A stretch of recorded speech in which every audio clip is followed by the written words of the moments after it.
The Voyage of the Entdecker, Book 1 of the Archipelago series by B. Simmons. A world without continents, only islands. This is the Planet Archipelago.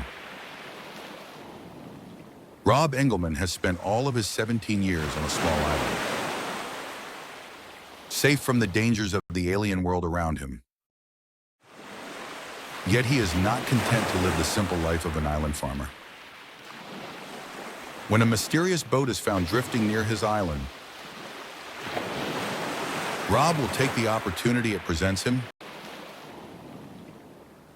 to leave his home and venture into the menacing unknown. Accompanied by his older brother and his friends,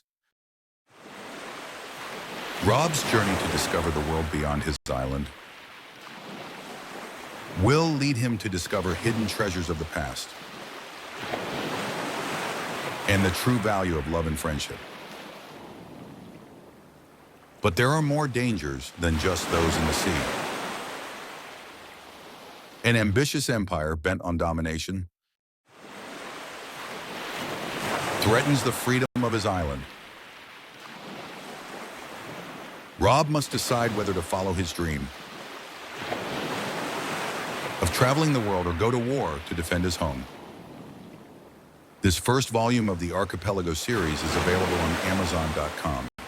The author B. Simmons is a teacher, husband, father, as well as design collaborator and son of game creator Steve Simmons.